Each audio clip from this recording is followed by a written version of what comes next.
Welcome to Weighing In Fights and Films. I'm Jenny Rose, and this is my cousin and co-host, Brett the Threat. Here we go. Today in this episode, we're going to be weighing in on Nocturnal Animals.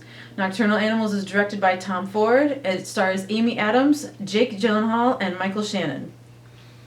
What this film is about is about a writer. They were a young couple in college and they break up, and the writer is devastated, and he writes a novel and then sends a novel to the girl that he broke up with, who has a whole new life. She reads it, and while she's reading it, they reenact it in like a movie B-side form. You know what I'm saying? And then that's pretty much the movie. It's full of rape and murder. Yes, spoiler alert. So if you like rapey movies, this one's for you. This movie was confusing. And it did jump around back and forth a lot. It jumps back and forth. First of all, it jumps and forth back through time, as well as it jumps back into the reality. story. Yeah, in reality, like you got to keep track of time and reality here, and quite frankly, neither story is interesting enough to keep your attention. Who really shined in this movie for me was Michael Shannon, who plays like the detective that goes after the guys that are the murderers. He was absolutely fantastic. When he appeared, I didn't know he was really in this movie until I saw him appear on screen. I was like, oh, this guy is awesome, and he just did not disappoint. He was fantastic in it. Side note, though, is the supporting actor that played one of the bad guys won a Golden Globe for that role. Really? Yeah. Deservedly so. He was legitimately scary. All right, so how do you weigh in on it?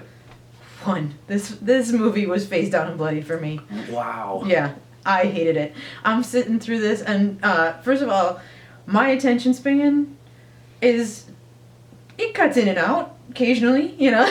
Mm-hmm. I mean, I got a lot of work done during this movie because my attention span just was not held by it. I tried very hard. I went back and I watched it, and I'm just like, Jesus, no.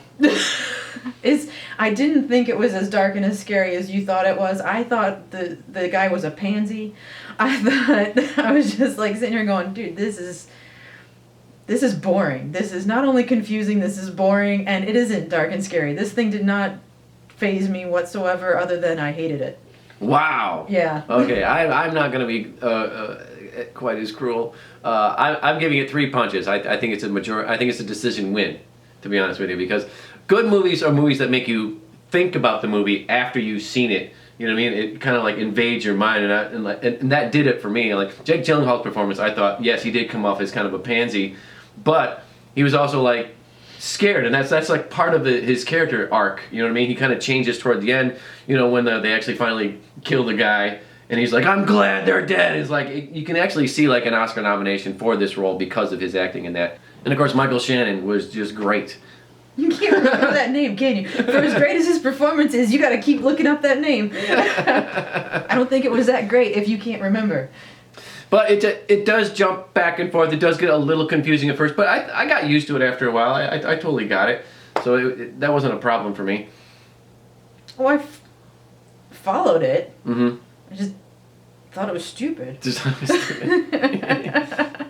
But some of the performances, when they go into the novel form, when she's reading it and they reenact the novel form, some of the performances are a little bit over the top. They are a little bit like extra hillbilly. You know what I mean? But they get away with it because you know she's reading the novel. You know what I'm saying? Yeah, but this guy's supposed to be a Texan. He's a sorry excuse for a Texan. Pitiful. Hey, if you like this episode, tell us what you think. Like, comment, and subscribe to Weighing In Fights and Films. Don't forget to support our podcast. We got gear that we sell. There's a link below. And you can always support my fight career, too, with a link to t-shirts from me. Yes. Mm-hmm. All proceeds go to her fight career. Yes, I'm 2-0, so...